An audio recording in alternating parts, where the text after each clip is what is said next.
We are recording. So, I'm Angie.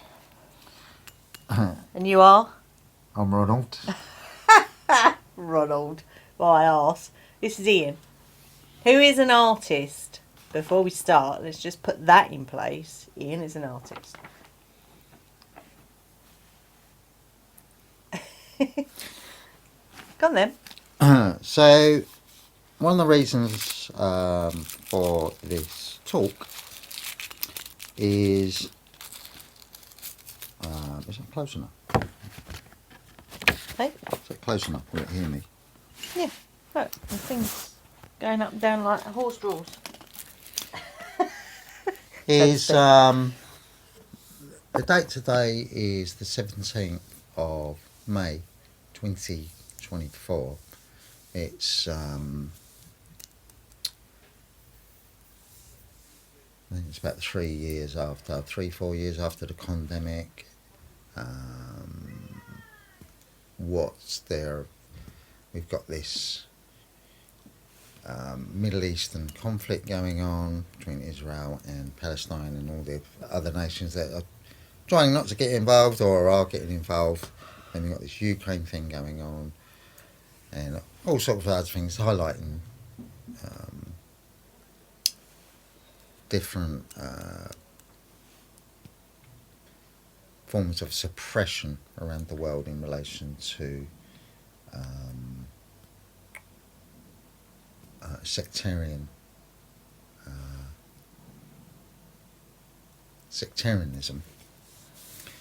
And I am an occultist and a pagan, a witch.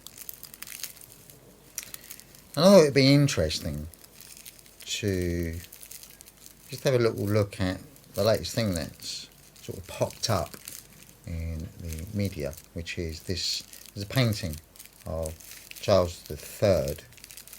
That's right, Charles III. Charlie the old king. He was coronated last year, and he's just had his portrait, his first official king portrait done. So, what we usually do is you usually have bullet points and then me and Angie discuss them. So the first bullet point is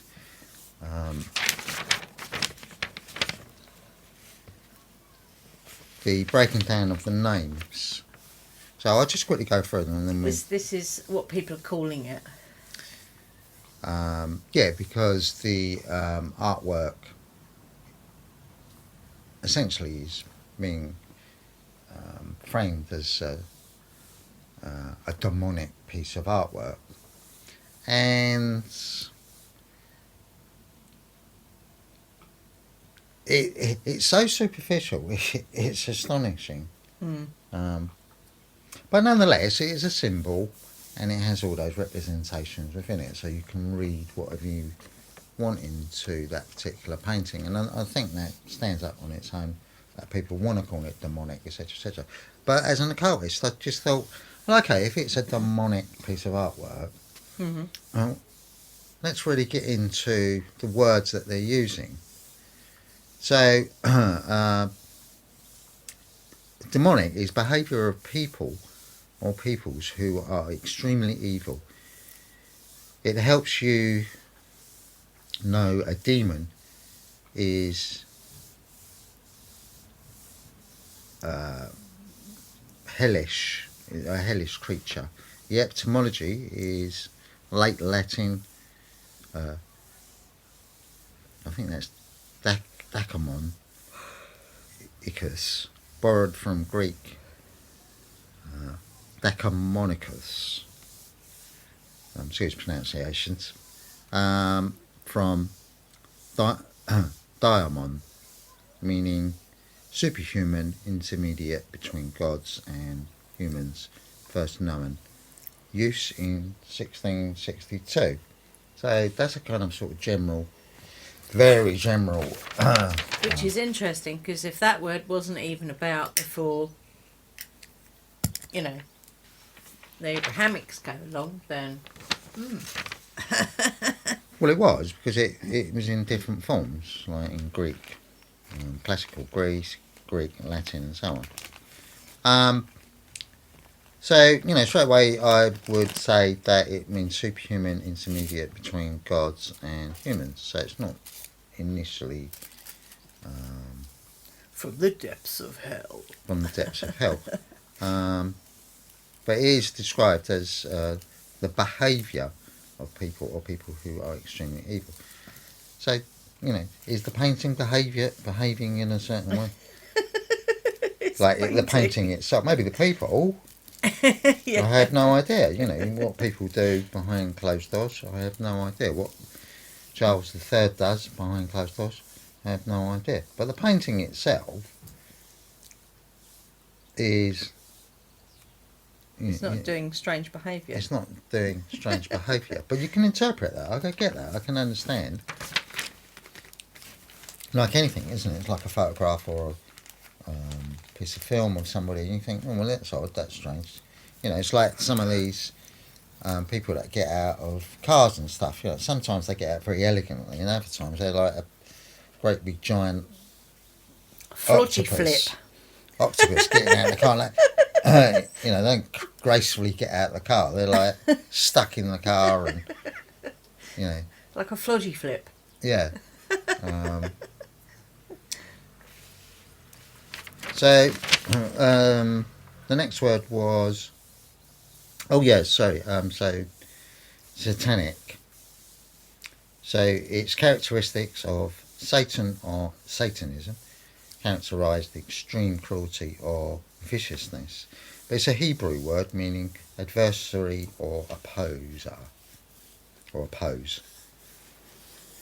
So I'm on the thread going through these, so I'll just carry on. So evil, profoundly naughty, profoundly immorality and wickedness, especially when regarded as supernatural force. So a lot of these things I've sort of grabbed off of, you know, sort of what most people will have read. I haven't really gone into somebody that's done an essay or book on, you know, a specific word, which you can get.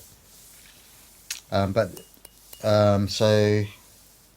the etymology for evil was from the Middle Ages, meaning Yovil, evil,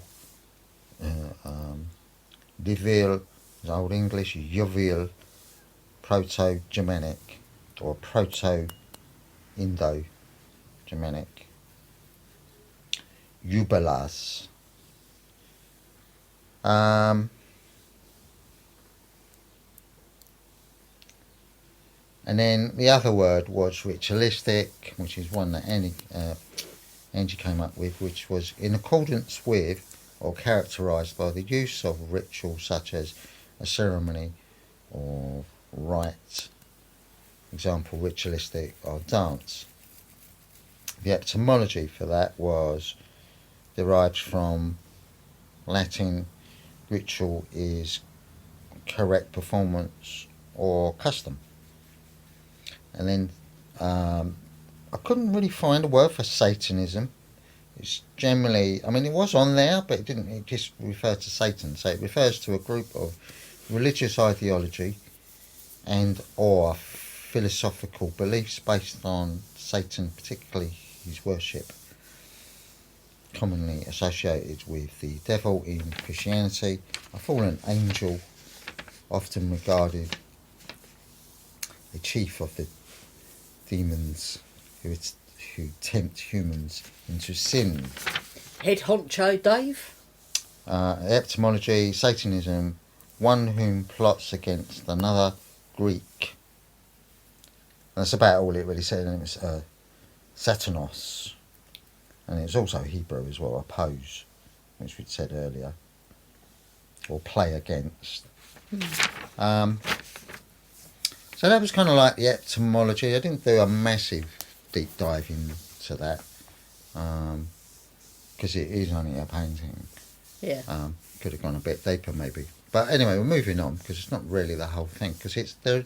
It does all link together. So what I found, like the theme of like the etymology and just with the meaning of the words, is this like common theme of Abrahamics. I mean, through that.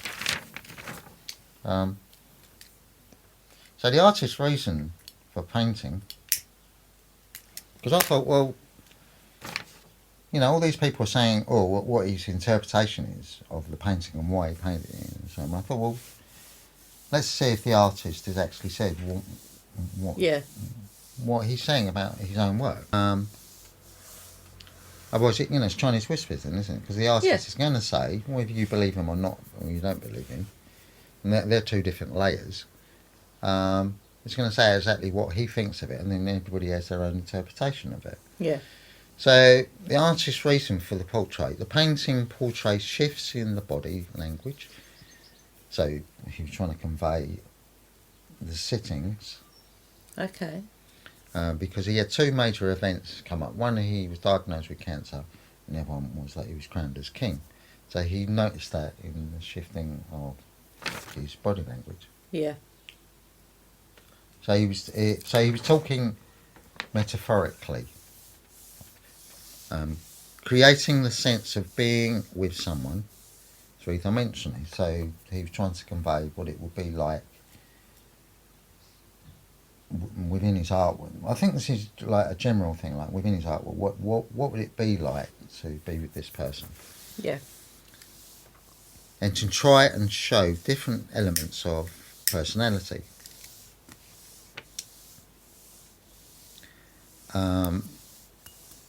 So he tried to show in this like the weight of the world on the king's shoulders. He tried to show the biography of Charles, his life within his face, within the face. So he calls that the biography of the face. So some of those aspects were like King Charles's sense of curiosity, his sense of humour. He tried to reflect, like as I said earlier, the physical toll from his diagnosis. He did specifically address the colour. So the colour is playing with this idea of mysticism, buying into the royal family, being a bit different from us in some way.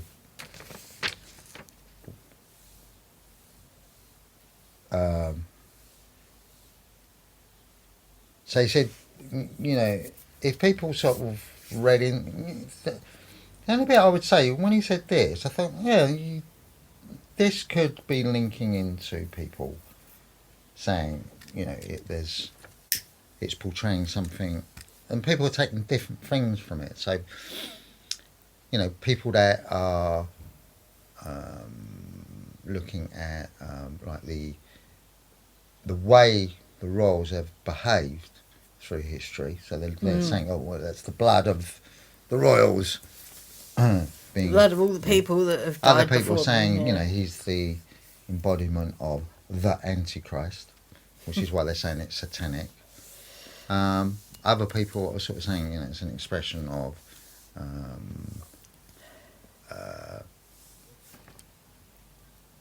pain or kind of like death and so on. Other people are sort of saying it's contemporary. That's when you don't know what to say about art, just say the word. It's contemporary. Yeah. Yeah, it's like contemporary.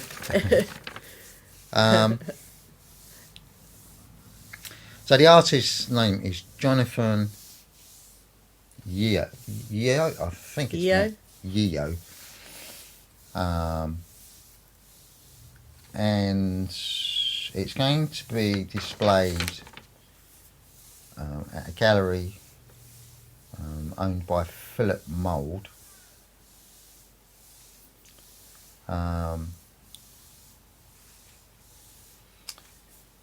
So when I got that, I kind of researched that a little bit. So who is Philip Mould? So he's born in 1960. He's an art dealer specialising in British art and old masters for 35 years. And just as a little side note, he is the president of the World Plant Conservation Charity. Oh, wow. And so if you actually want to go and see the painting, it is on display between the 16th of May to the 14th of June. It's only open Monday to Fridays from 9:30am until 5:30pm. Entry is free and no booking required. And that the address is 18 to 19 Pall Mall, St James's. So yeah, I think we're going to go and see it, aren't we? And it was commissioned on behalf of the Drapers Company. I don't know, I didn't research Drapers Company, so I was moving quite quickly.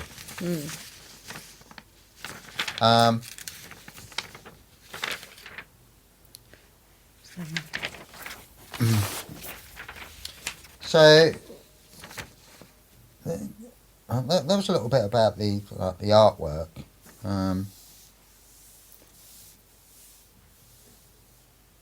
So one of the noticeable things in the painting was a monarch butterfly. And I think, the artist might have felt, oh, depending on how, because there are different forms of intellect. So, for example, it might be just the associations. It's like, yeah, monarch. Prince Charles loves nature, so I'm going to put a butterfly in. Yeah. Oh, I know which one. The monarch, Yeah. which is a common butterfly in the UK. It could be that simple. But he might, was he aware that there is, whole symbolism around that particular butterfly? Maybe, maybe not. Anyway, he's put it on his shoulder. So I looked up what I researched the monarch butterfly. So it represents rebirth, new beginnings, and messages from the spirit world, which is, I always kind of take that as a lot of butterflies, but specifically that one. That's portrayed within that. So, like the painting itself, I think, we're going to go and see it and see what the vibe is around it. That'd be quite interesting. I think there are many different layers. I think that's kind of what we're seeing. Many different layers, many different things that people can grab onto. Perspectives. Yeah, so I think the artist has really done that. I think the artist has taken something, whether it is consciously or indirectly or directly, and created a lot of talk around this one piece of artwork. And from what the interviews that I've seen with the artist himself, he just seems a very genuine, nice person. It doesn't really strike me as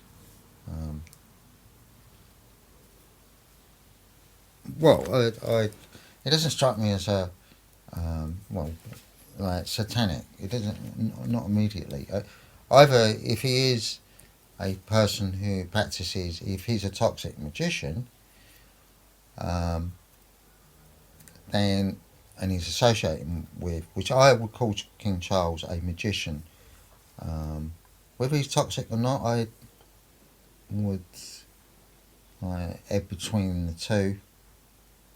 Like all that thing that he did when he was being coronated and he had to sign and he didn't have the pen there. Yeah. You could say that was toxic, but then, if the king felt that it was like really important, he didn't have the right stuff. But he was in front of, the cameras of the world, and he did come across as a bit bourgeois.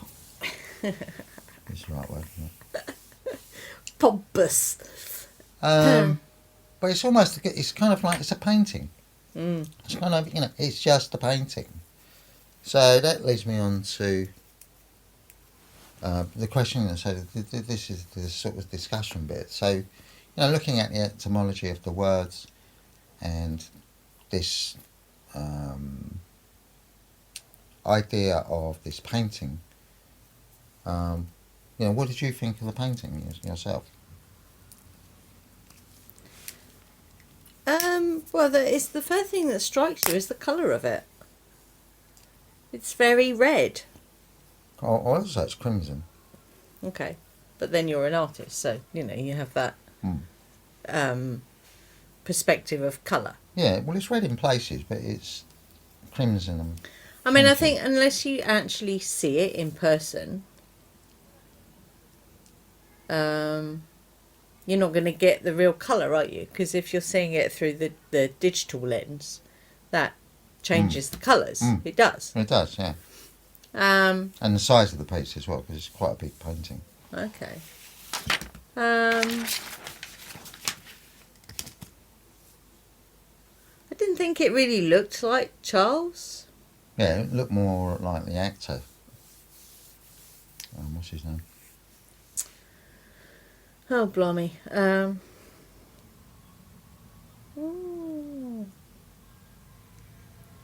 think of his name.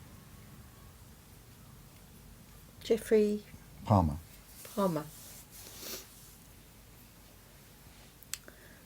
Because when you see, like, even when Charles was coronated, he doesn't look. He looks very worn out.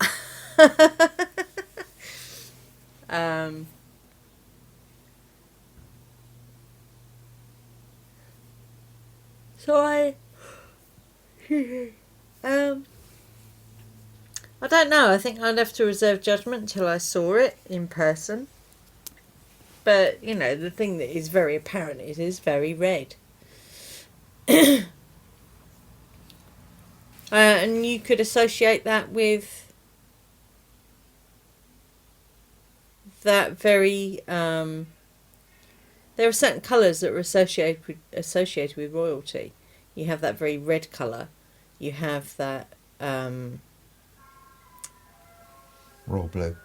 The royal blue. You also have purple, very deep purple, and you have a green. So, I mean, I suppose you could have chosen any of those colours, but if he was going for mysticism, I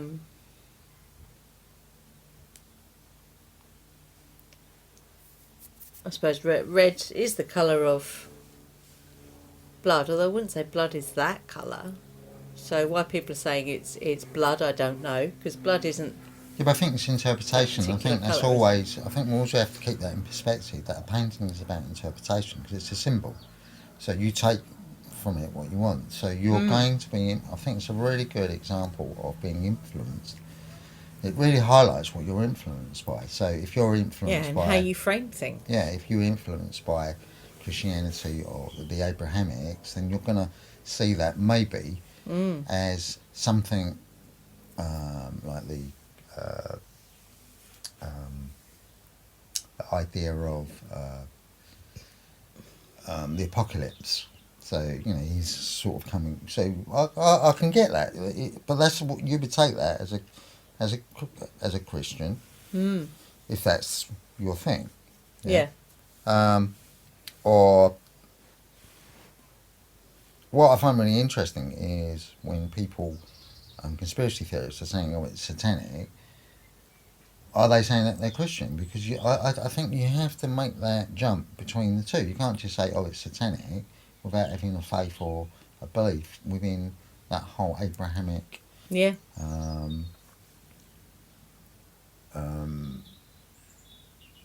More politics, if you like. Yeah. And that's what I'm seeing from this. I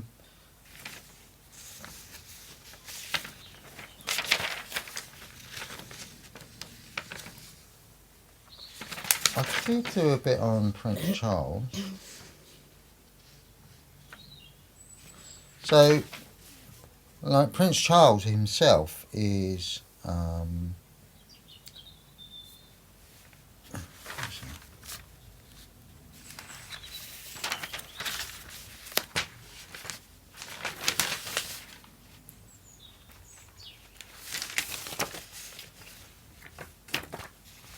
So Prince Charles himself is a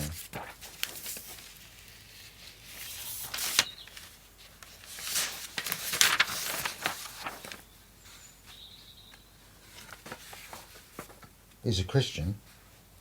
Mm-hmm.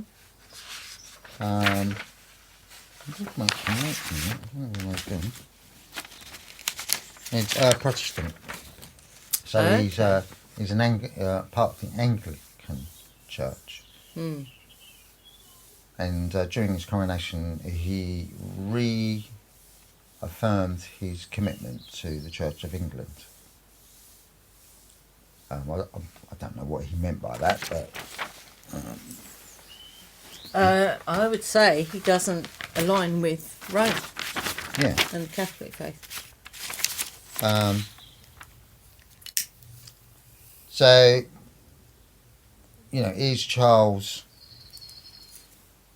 a worshipper of Satan, or is Charles Satan himself? So I know that Christians will probably say, well, the devil,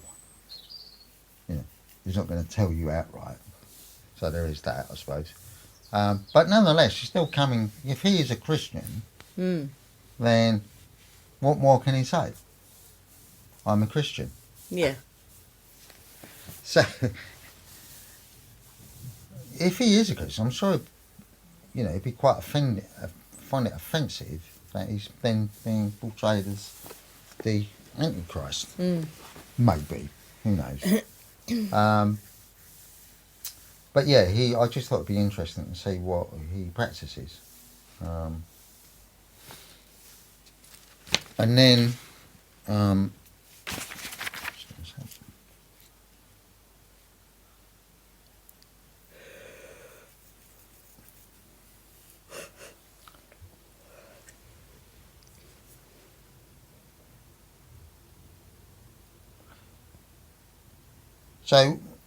one of the things I wanted to look at was, who are Satanists?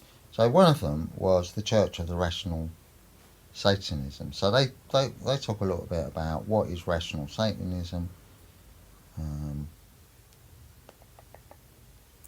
But interestingly enough, this because we went and saw a talk by a guy called Ben, I can't remember his surname, who is part of the Church of the Rational Satanists. And he was saying, they don't worship Satan. That's not what they do. Because they're not Christians. So they don't actually... Satan has nothing to do with what they believe. So that's quite interesting. So I won't read it all out to you, but essentially it's a system. It's a philosophical. It's a philosophy.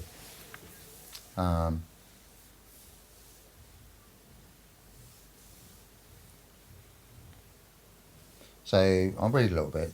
To help craft the rational Satanist, we have a unique concept designed for individual interpretation and complete flexibility. The 90% to 10% thinking concept is a unique system that the rational Satanist uses to adapt the system with their personal outlook. That concept utilises rational thoughts and logical reasoning in the higher portions of dominating fraction, that is our daily usage. The percentage we must use daily to gain the upper hand through heightened perception that comes from our system. The smaller denominating fraction is room left for metaphysical endeavours or things that we can't simply explain. We won't have any usage to the rational Satanist, but they're dependent on the individual's personal outlook. It may warrant further investigation. That investigation may even filter through the facets to a higher percentage acquiring some pragmatic usage. 90% to 10% is simply the foundational base fraction for the rational Satanist, individually dependent. The fraction can shift with the individual's thought process depending on how they craft their system and the amount of the metaphysical endeavours they indulge in. It may be 70%, 30% or 6% or 40%. It's a movable fraction that belongs solely with the individual.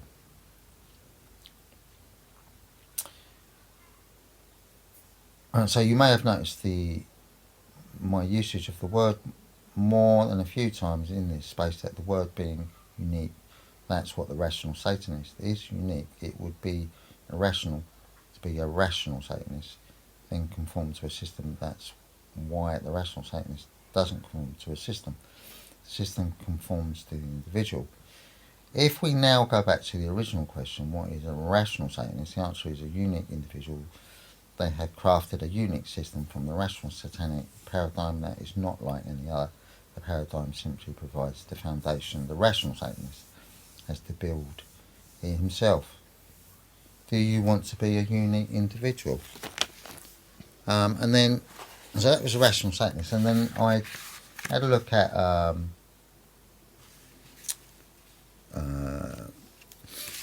Anton LaVey's The Satanic Bible. So I've just read a little bit from it, just so we get an idea of what Satanists are.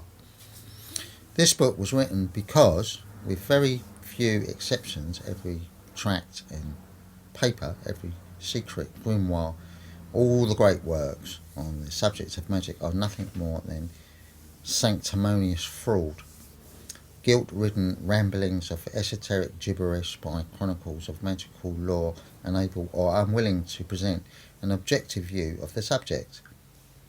Writer after writer, in efforts to state the principles of white or black magic, has succeeded instead in clouding the entire issue so badly that a would-be student of sorcery winds up stupidly pushing a planchette over a Ouija board, standing inside a pentagram waiting for a demon to present itself, limply tossing I Ching yarrow stalks like so many stale pretzels, shuffling past the boards to foretell or a fortune which has lost any meaning. Attending seminars guaranteed to flatten his ego while doing the same to his wallet, and in general making a blithering fool of himself in the eyes of those who know. The true magicians, or the magus, knows that occult bookshelves are bound with the brittle relics of frightened minds and sterile bodies, metaphysical journals of self-deceit and constipated rulebooks of Eastern mysticism. Far too long has the subject of satanic magic and philosophy been written down by wild-eyed journalists of the right-hand path. The old literature is the byproduct of brains festering with fear and defeat, written unknowingly for the assistance of those who really rule the earth, and who, from their hellish thrones, laugh with noisome mirth. The flames of hell burn brighter for the kindling supplied by those volumes of hoary misinformation and false prophecy. Herein you will find the truth and fantasy. Each is necessary for the other to exist, but each must be recognised for what it is. What you say may not always please you, but you will see. Here is satanic thought from a truly satanic point of view. And that is signed Anton LaVey, The Church of Satan, San Francisco, 1968. So, I mean, it's pretty damning, really, of the whole kind of magical system. And that includes the Abrahamics.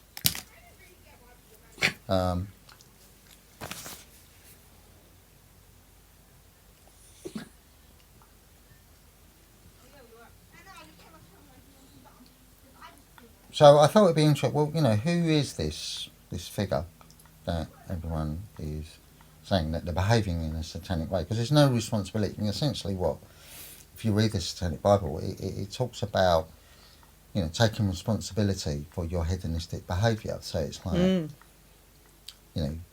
you want to have pleasure, but there's responsibility with pleasure, and that's a sort of theme of the book. So it's not basing rules. It's saying there's responsibility. There is ownership of your behaviour, Mm-hmm. and nothing to do with a philosophy or religion. Or yes, it guides but it's not. You can't take something and say, "Well, I read that book, so therefore I'm behaving this way in a very bad way because that book has told me to do that." Mm.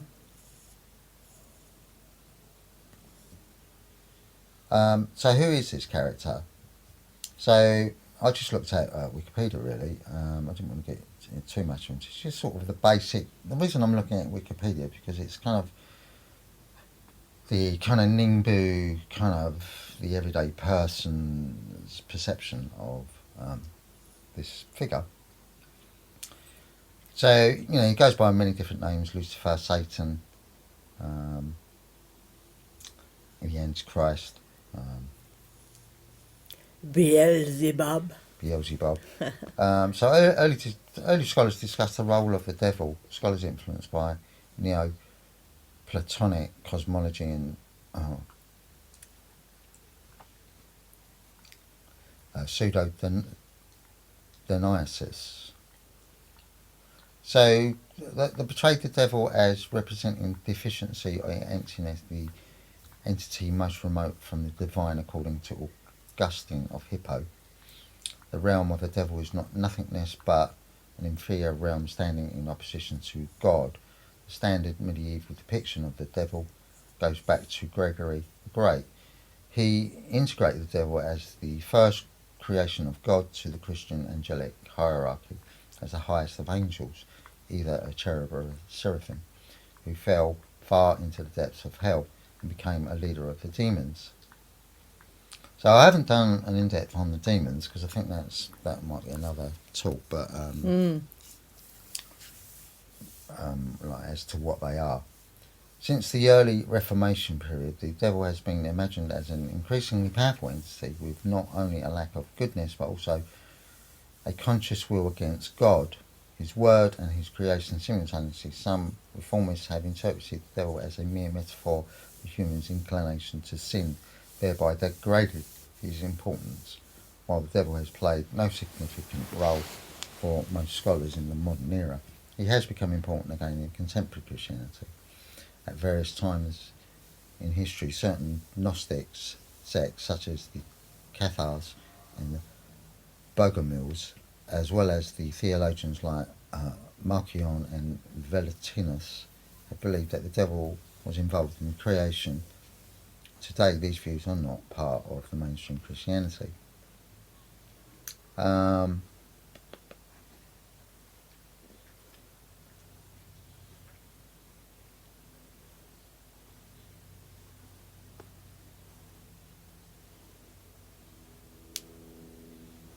So what that kind of led me to was, well, the only people that really talk about this figure are these Abrahamic religions. Mm-hmm. So I kind of did, I just wondered if anyone had written. So there is a book, if you are interested in purchasing this book. I think it's on Amazon. It's got 4 stars.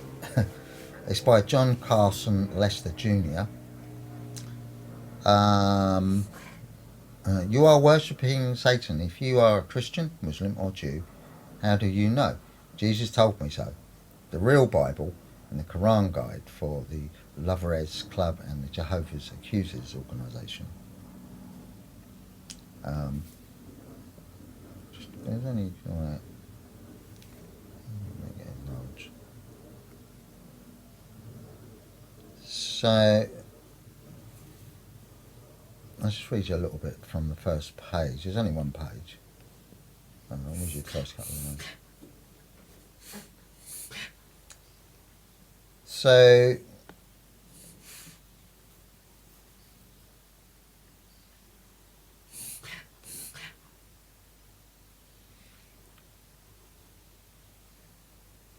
his thing is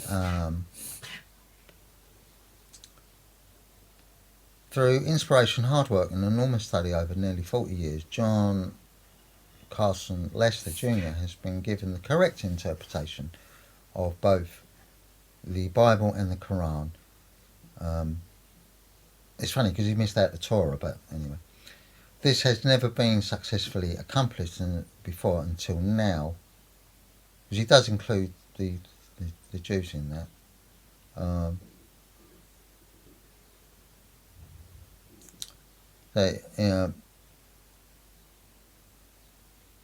Sorry, I'm having a problem. Hold the page. This has never been successfully accomplished before until now. Order this life-changing and eye-popping book right now from Amazon, or you will continue to be deceived by the master deceiver, the devil, and continue to unwittingly worship Satan, the prince of darkness, and thereby help this pure evil further its agenda of pure evil. Do you really want Satan mercilessly playing you and making you his sock puppet? He really says sock puppet. Yeah. Holy crap. And it wasn't written by Monty Python. Let me read it. So the first line is, people ask us what our religion is. We follow the pure heart's philosophy from www.pureheartsinternational.com, which means we are followers of Jesus. Unfortunately, just like the Muslims and the Jews, Christians have been deceived by fake translations and fake traditions and fake interpretations into worshipping the being that falsely claims to be true God in both the Bible and the Quran. The being accepts where the true God acts in the Bible,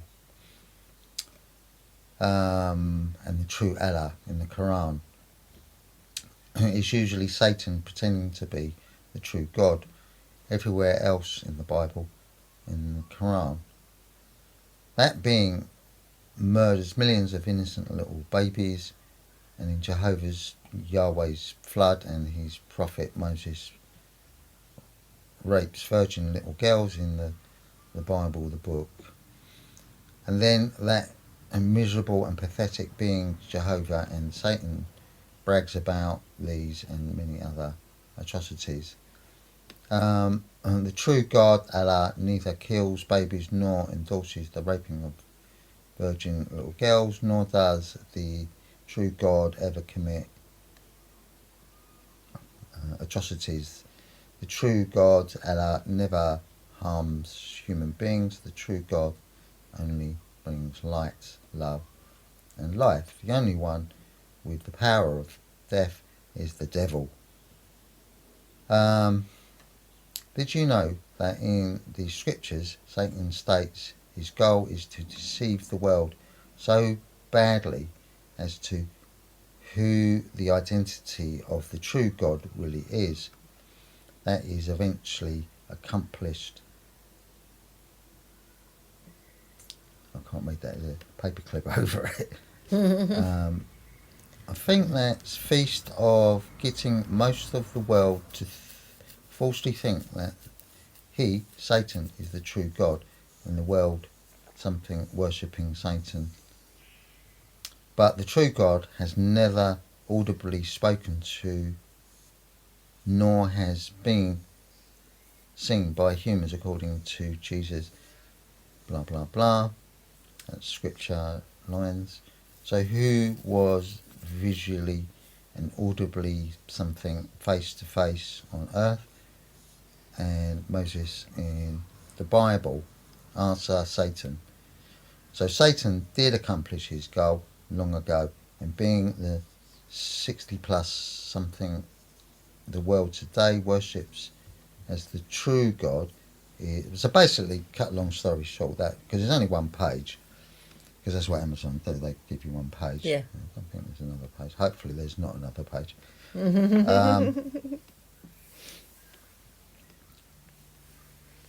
So, yeah, and that's the book. So I'll just show around you and see it's an actual book. So basically what he's saying is that everything that's bad in that book is Satan, and everything that's good in that book is God. That's basically sort of what he's saying. So it really is, even within those Abrahamic traditions,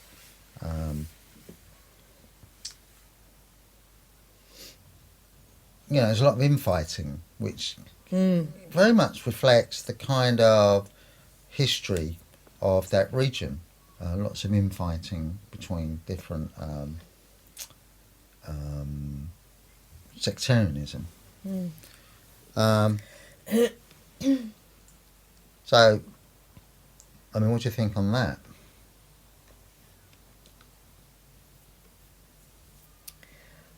Quite honestly, I don't understand that kind of mentality. And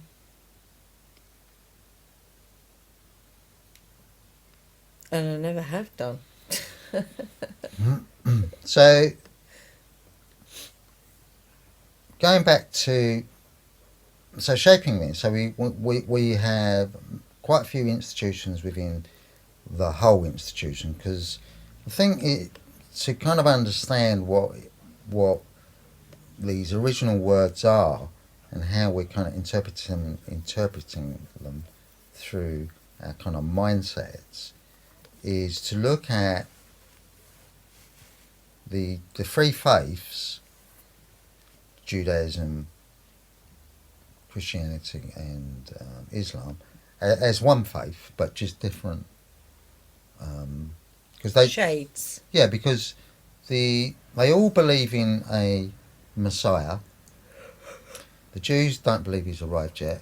The Christians believe that he arrived in Jesus, and the Muslims believe that he arrived in I've forgotten his name now. In Jesus and in Muhammad. So there's kind of a cigarette paper between. So I just think it's just a lot easier to just go. These religions are all the same, slightly different interpretations, which kind of reflects their kind of tribalism. They're not communities; they're tribes. So if you had like 4 distinct tribes within the Middle East, they're going to argue and have factions between them. And I think that's kind of what we see sort of playing out. Very much the kind of idea of, what can fuel the agenda of each tribe to pursue their ideology, their power, their like wealth and so on. So I suppose in the old days they would take something like I don't know, well, during the Inquisition, for example. So it kind of got everybody in fear that the devil was doing his work through like these pagans, who were like witches at that time. And it wasn't just female. I mean, it was predominantly female, but it was also men as well. We know in the Salem witch trials that it was being thrown about. It's the devil's work. Everybody's in league with the devil. Yeah, and we know that you were tried, and I can't remember the actual witch, but her husband was tried as a witch. Yeah. I can't remember his name, and he was actually murdered. Just kind of moving on. So going back to the who is Satan. So I thought this was quite interesting. So in Sumerian folklore and the fall from heaven motif. So the motif of a heavenly being striving from the high seat of heaven only to be cast down to the underworld has its origins in the motion of the planet Venus, known as the morning star. Yeah. The Sumerian goddess Inanna, Babylonian Ishtar, is associated with the planet Venus, and Inanna's actions in several of her myths, including Inanna and Shukalatuda, pretty terrible pronunciation, and Inanna's descent into the underworld appear to parallel the motion of Venus as its progress through its synodic cycle. Synodic, I think that's pronounced. Synodic. A similar theme is present in the Babylonian myth of Etana. The Jewish encyclopedia comments, the brilliancy of the morning star, which eclipses all other stars, but is not seen during the night, may easily have given rise to a myth such as was told of Ethana and Zu. He was led by his pride to strive for the highest seat among the star gods on the northern mountain of the gods, but was hurled down by the supreme ruler of the Babylonian Olympus. So the fall from heaven, or the motif, also has a parallel to Canaanite mythology in the ancient Canaanite religion. The morning star is personified as the god Atar, who attempted to occupy the throne of Baal, and finding he was unable to do so, descended and ruled the underworld. The original myth may have been about the lesser god Heli trying to dethrone the Canaanite high god Il, who lived on a mountain to the north. Herman Gunk's, I think that is pronounced, reconstruction of the myth told of a mighty warrior called Helil, whose ambition was to ascend higher than all the other stellar divinities, but who had to descend to the depths. It thus portrayed as a battle, the process by which the bright morning star falls to reach the highest point in the sky before being faded out by the rising sun. But again, it carries on. Then it moves into like the Bible, the Adam and Eve, cast out of God's presence for wishing to be as God. And then it kind of moves into, it talks a little bit about like the Greek myth of the pantheons, a personification of the planet Jupiter.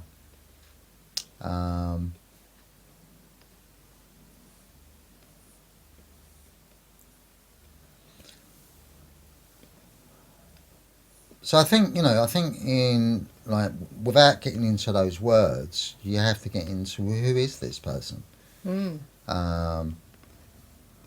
So all you can really sort of say is the devil, the Satan, the Lucifer, Beelzebub, Mephistopheles appears as a character in literature and various other media in Abrahamic religions. The figure of the devil, Satan, personifies evil. The devil is an evil spirit, demon, fiend.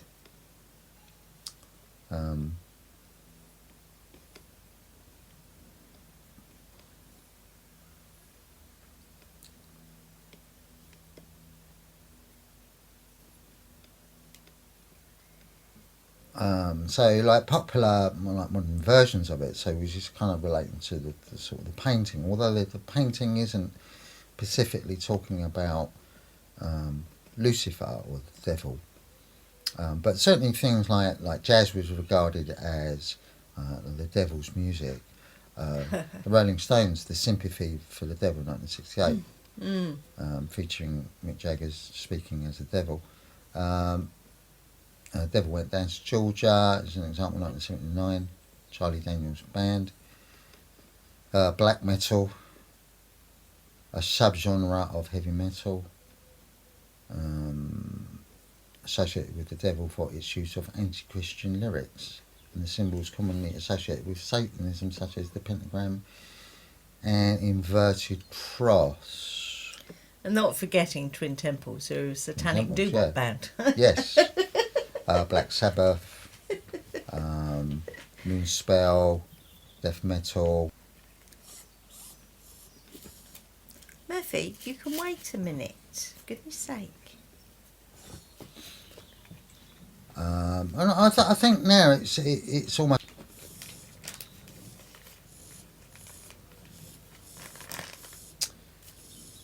like it has shock value, doesn't it? What does the Yeah, word? the word, yeah. So Do you know, Faust talked about it. I don't know if it does anymore, because it's quite a lazy thought process, actually. It's not even a thought process. It's a lazy... It's a program that makes you very lazy in your thought process. That's what I was trying to say. So it's very easy to just label something satanic, isn't it? Yeah, so... If you don't, especially if you don't understand what that thing is that you're labelling. So some films are like Faust, 1926, Student of Prague, The Devil and Daniel Webster, The Devil and Hitler, 1942, Heaven Can Wait, 1943, Angel on My Shoulder, 1946. Really wicked film. Night of the Demon. Alias Nick Beale, 1949, Story of Mankind, 1957, Up in Smoke, 1957, The Devil's Messenger, 1961, Rosemary's Baby, 1968, Satan's Triangle, 1975, The Omen, Devil Rides Out. 1976, The Devil and Max Devlin, Legend, Crossroads, Angel Heart, Angel Heart, wicked film. The Witches of Eastwick, 1987, The Last Temptation of Christ, Phantom of the Opera. I don't Phantom know why of the that is. Opera? How bizarre. Eric Dessler sells his soul to the world, would love his music in return. The devil scars his face so that he can never be loved. Has it got anywhere there the picture of Dorian Gray? No, this is films. That is a film. Oh, It's no, a film well, and a book. maybe I haven't got. Devil's Advocate, The Ninth Gate, End of Days, Little Nicky, Bedazzled, The Crow, Wicked Prayer. Didn't have a thing on there, did they? The Wicker Man. The Passion of Christ,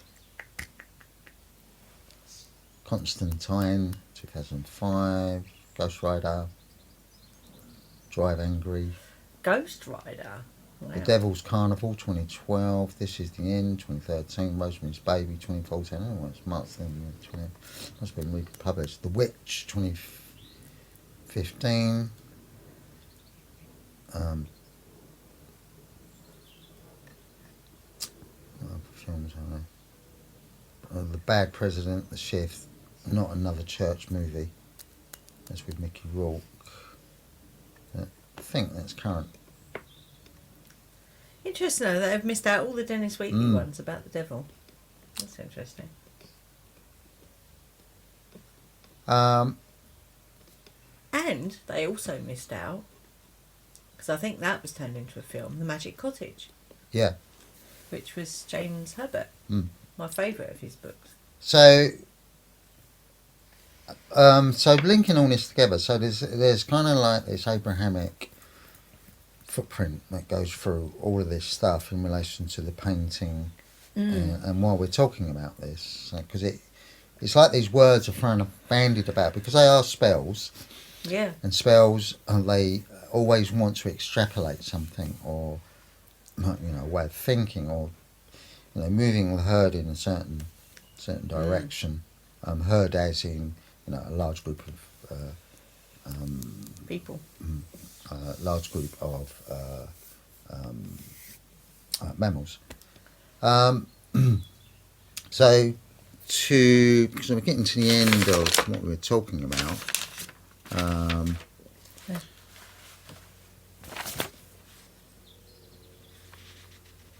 So one of the things, so there is a because the idea of doing these talks is there's a synchronistic journey. So kind of pull all that together. So you've got this painting, this portrait that's been done. You have these sectarian wars, certainly in the Middle East. One could argue that is somewhat of a sectarian war, maybe, in the Ukraine. I wouldn't have thought so. It's more of an ethnic war, I suppose. Or a land war, maybe. I don't know. So what came up was I actually didn't know this. I didn't know. So years and years ago, about 30 years ago, I have to get the name right, if I pronounce it right. Salman Rushdie Mm-hmm. had I think it's called a fatwa, Fatwa. put upon him by the Ayatollah Khomeini. Mm-hmm. And basically, he was calling for someone to murder him Murder him, yeah. for his book, The Satanic Verses. Verses. Which was a banned book because I wanted to read it. And it's like, so that's Iran. So the Ayatollah Khomeini was in Iran. So it was just really interesting because I was talking to Andy. I'd watched quite a long time ago the Shah of Iran and how he lost his position as the Shah, and then it was moved over to, but essentially it's an Islamic state, which was ruled by, at that time, the Shah, Ayatollah Khomeini. And essentially he wanted to celebrate, this is the Shah, because the Iran is very much associated with the Babylonians, the kind of that whole sort of region, right back to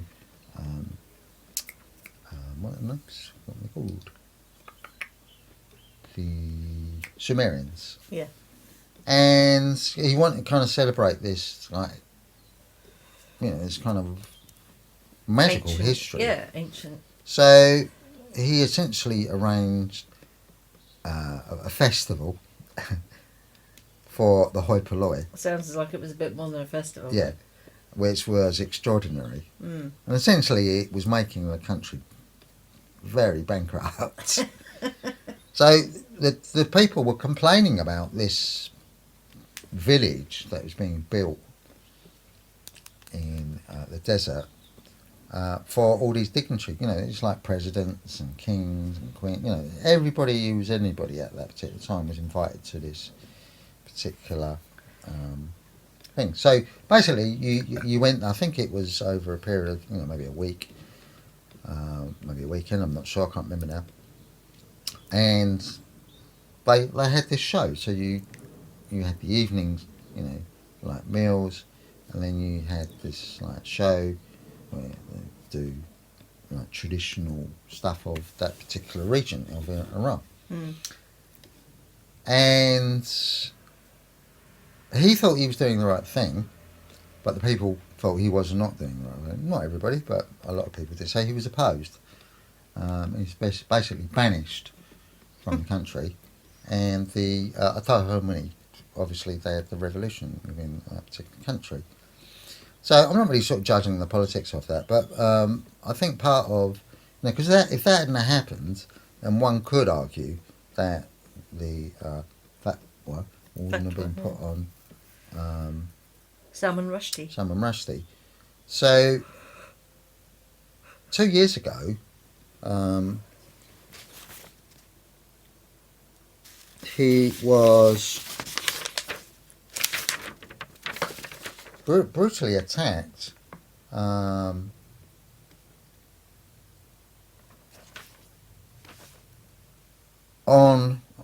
a book read. Basically, it's just a seminar for authors. So people had gone to this auditorium. They were having a number of authors speak there, and he was attacked on stage. I think he was stabbed like 14 times, and it was touch and go where he was going to live. He did survive, but he'd lost an eye. Wow. And that was 2 years ago. But he's written another book, so I'll tell you what the book was called. I'm going to bring it up. So his new book is called Knife: Meditations After an Attempted Murder, which I think is quite to the point. Mm.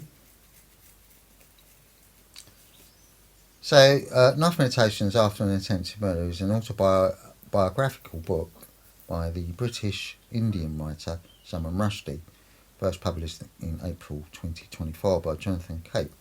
The book recounts the stabbing attack on Rushdie in 2022. It hit a number one in the Sunday Times bestsellers in the general. Rushdie has lived with ongoing threats to his life since the 1988 publication of the novel The Satanic Verses. Rushdie's 1988 novel The Satanic Verses had led to a widespread controversy among the Muslims promoting the 1989 fatwa issued by Ayatollah Khomeini, Supreme Leader of Iran. I would like that title. I am the Supreme Leader of My front room. of the intergalactic stellar Gateway portals. stuff cakes.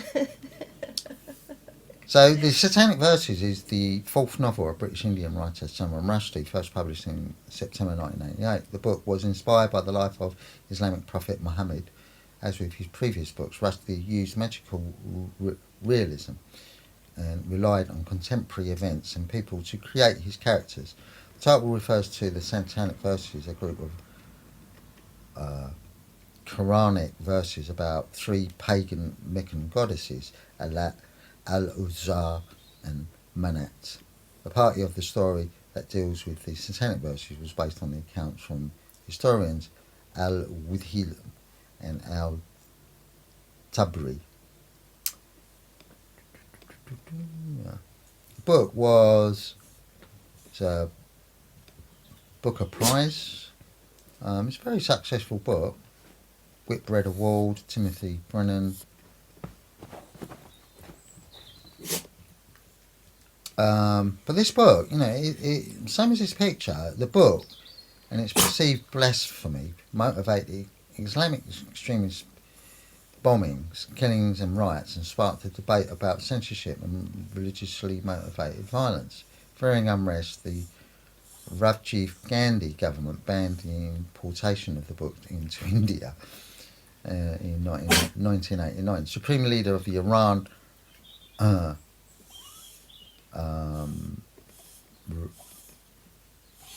Ayatollah Khomeini declared a fatwa against him. Well, I said that. So there were several failed assassination attempts on the author, who was granted police protection by the UK government, and attacks on connected individuals, including Japanese translator Hitoshi Igarashi, who was stabbed to death in 1991. Oh my God. Assassination attempts against Rushdie continued, including an attempt on his life in August 2022.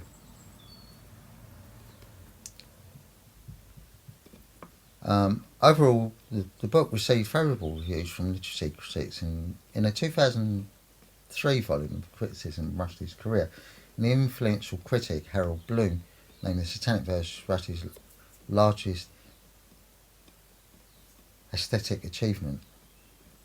Timothy Brennan called the work the most ambitious novel yet published to deal with the immigrant experience in Britain and captures the immigrant dreamlike disorientation and the process of union by hybridisation.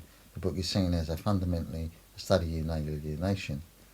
Muhammad Mahashu Ibn Ali wrote that The Satanic Verses is about identity, alienation, rootlessness, brutality, compromise and conformity.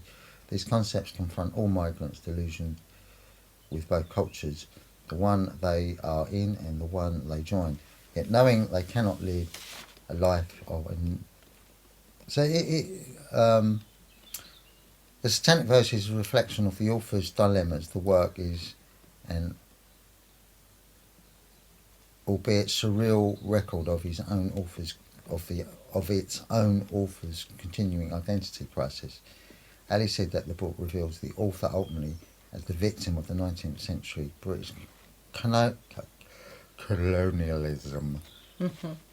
Rushdie himself spoke confirming this interpretation of his book, saying that it was not about Islam but about migration, metamorphosis, divided selves, love, death, London and Bombay.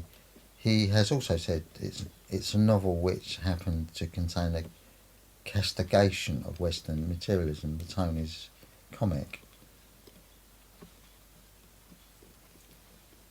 So, embodied, so a little bit from the book, embodied in anger arising in part from the frustrations of the migrant experience and generally reflective failures of multiculturalism integration. Both significant Rushdie themes. Clearly, Rushdie's interests centrally include explorations of how migration heightens one's awareness that perceptions of reality are relative and fragile, and of the nature of religious faith, and the revelation not to mention the political manipulation of religion.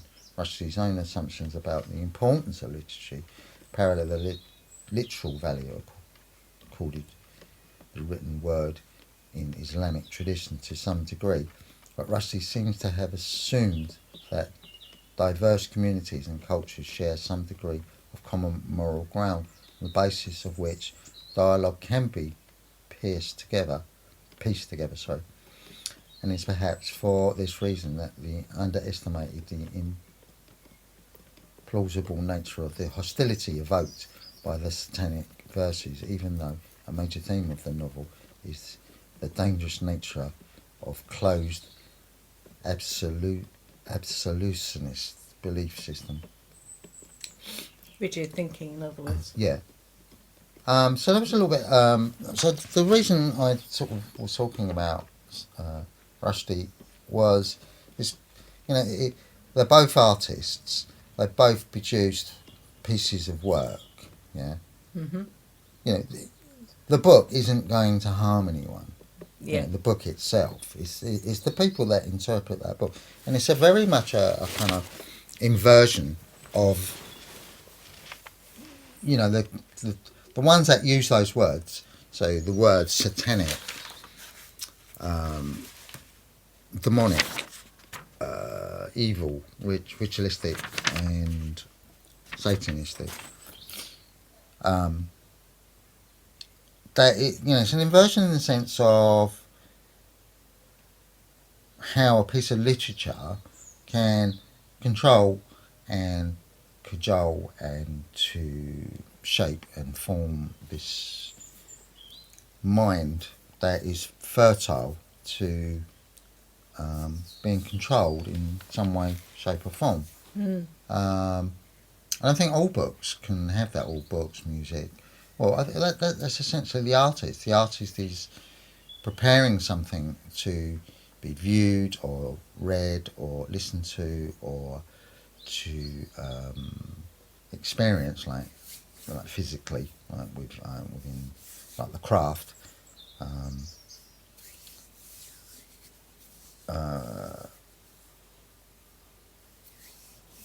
Like within acting fraternities.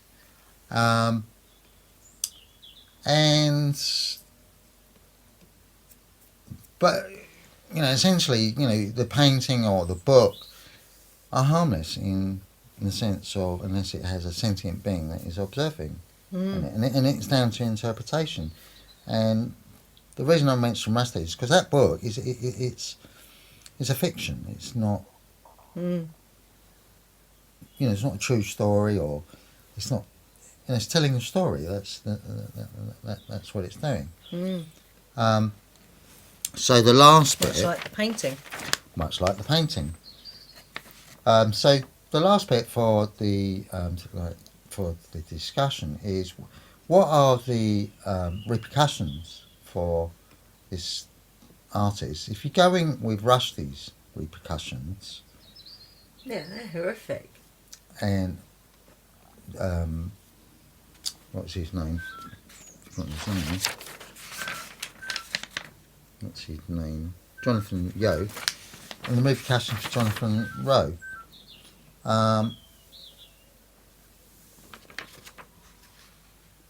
So that's one point of discussion, and then the last 2 points were, what can a painting do, and so what if the Antichrist does arrive? Well, what can a painting do? A painting doesn't do anything. It's the reaction of the person that's viewing it that does something. So the painting is just a painting. But if someone is framing in a certain way, excuse the pun, and they have a certain perspective of some of the symbolism that's in that painting, then they're going to react in a certain way according to that frame that they're putting around it.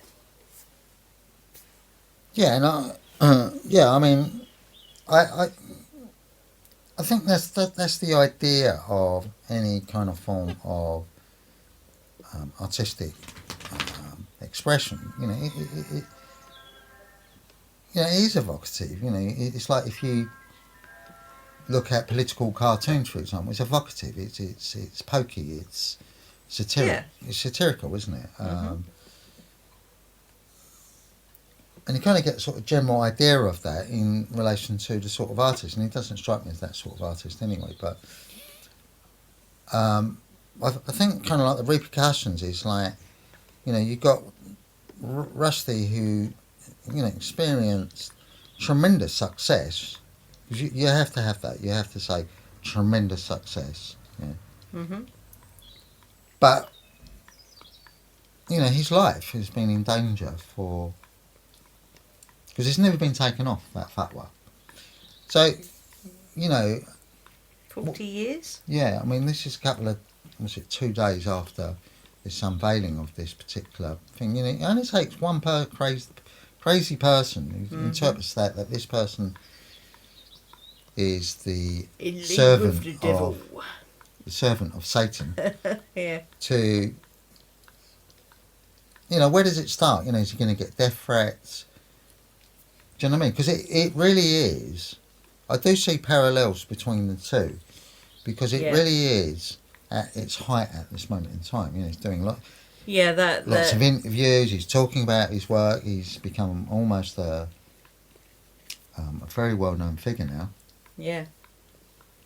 And it does concern me. It does concern me in his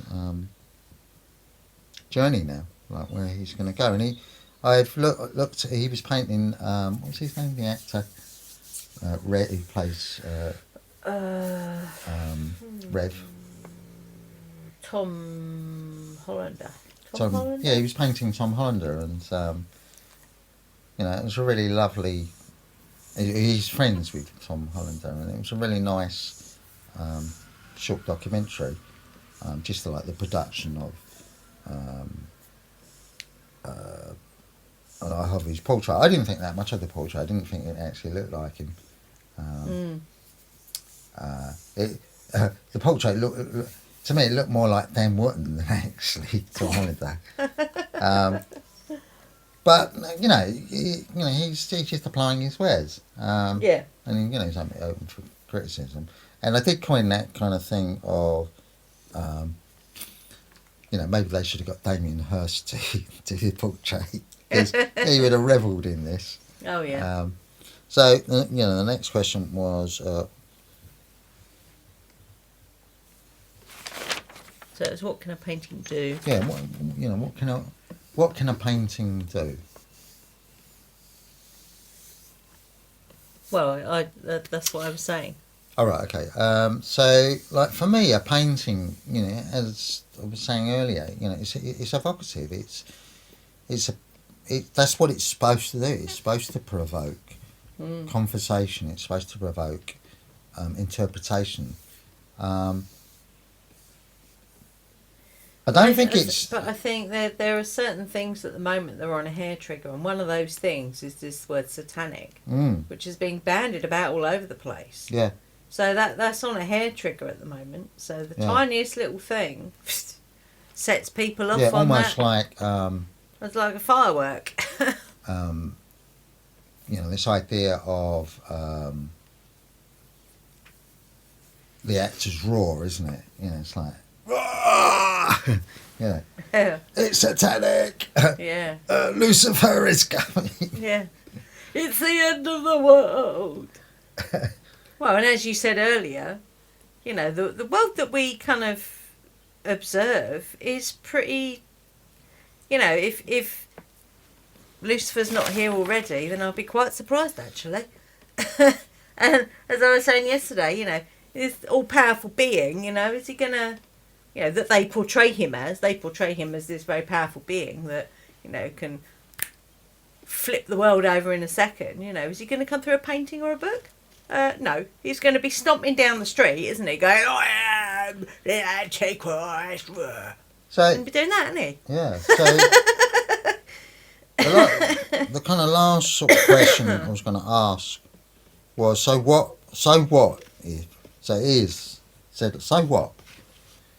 if the Antichrist arrives? And what is that? Because they never really explain what that's going to be. They do.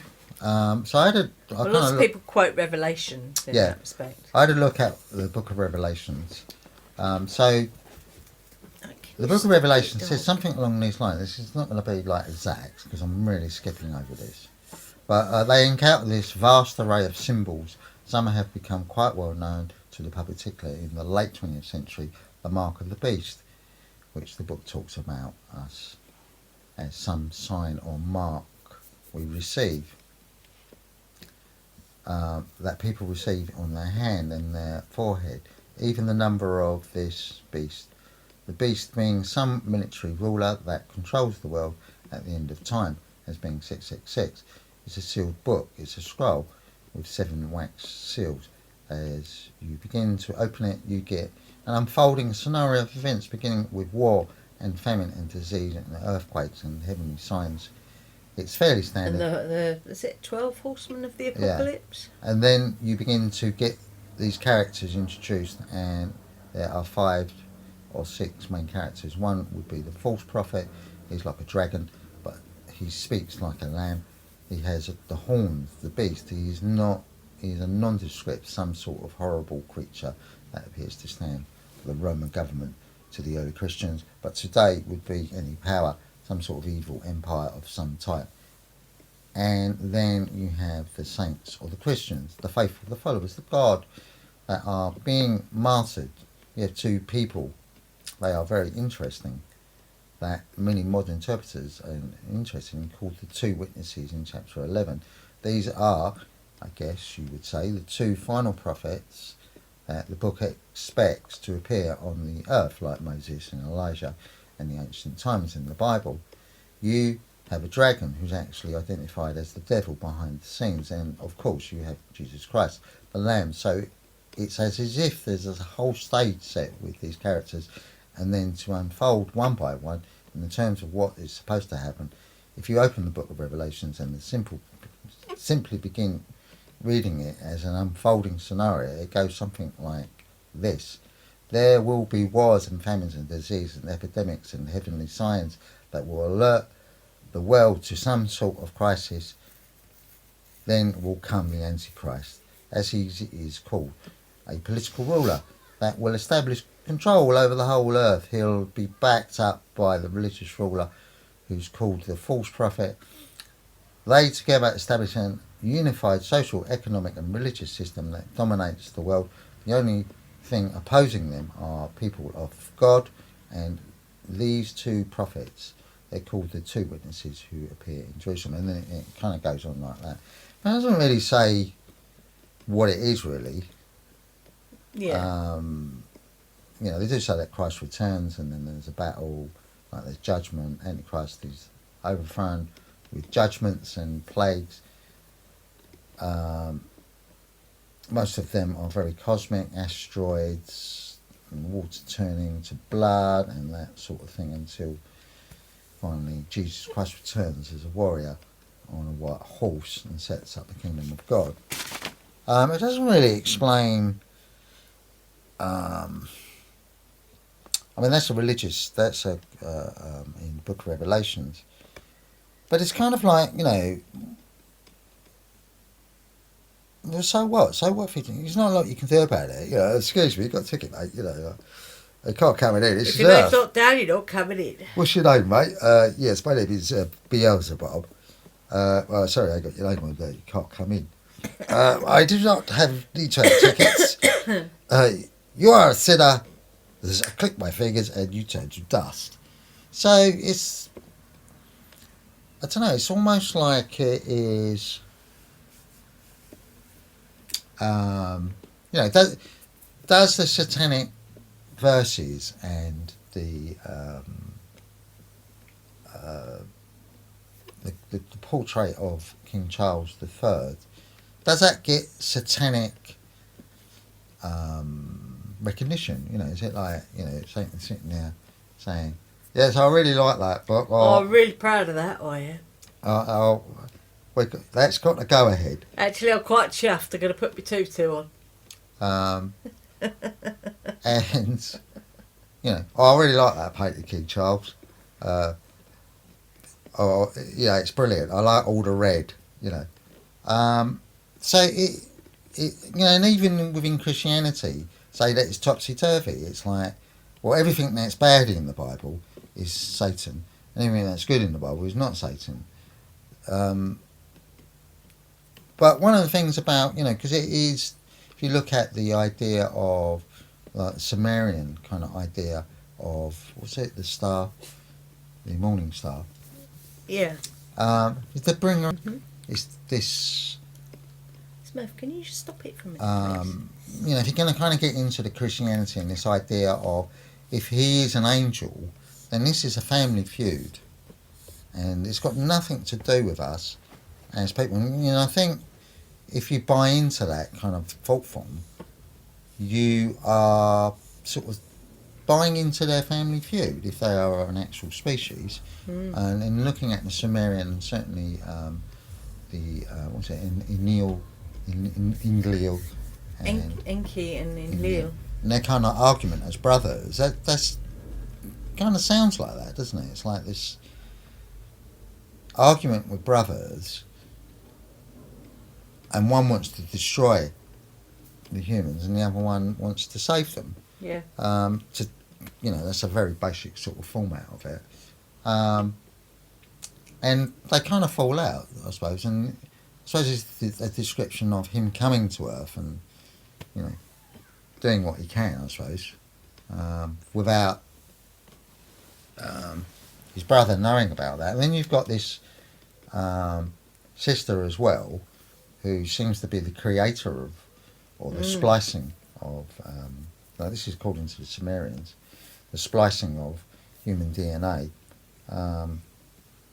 With human DNA with certain aspects that they added into it, whether it's of their own DNA or DNA of another species. But this is within the Sumerian sort of text. So, I mean, what that,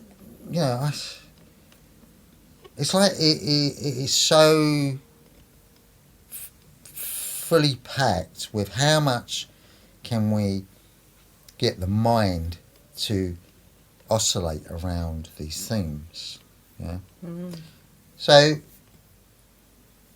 I think it kind of evolves back into itself in the sense of, like, Rushdie's book is talking to some degree about the very thing that's going to eat it, and I think indirectly Jonathan, was it his name? Jonathan?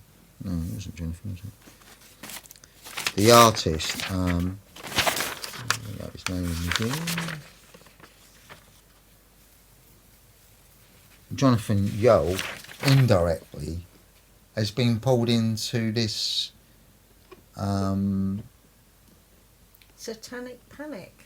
Yeah, this kind of satanic panic, and it seems like we're having another one. I think there have been a number of them.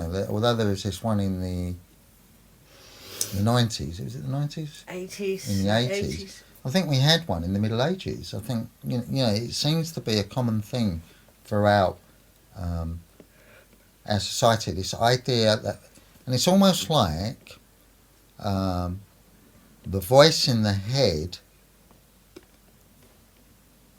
cannot seem to that is projected through books and films and stuff like that. And institutions. And they're used to promote ideologies.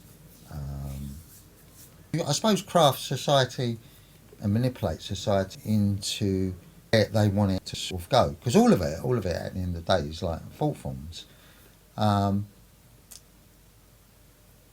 So yeah, that's kind of as much as I sort of can go on that. Yeah. My final thoughts on it is, I think go and see the painting. Yeah. Which is at Yeah, you said it earlier, but 18 to 19 Pall Mall, St James's, and kind of get a feel of like the artist's work. I think it's a great opportunity to go and experience something that is this synchronistic, layered piece of art. Whether it is, and I'd also recommend buying the Satanic Verses and reading it and see what you think of that. But I don't think there is anything, the idea of fear actually doesn't, there is no such thing as fear. It's only something that this voice feeds into, and it will tell you certain things because the things are attached to it. So it'd be something like, I fear that Satan is coming because someone's told you there is such a thing. And it is a thought form, and it will be interpreted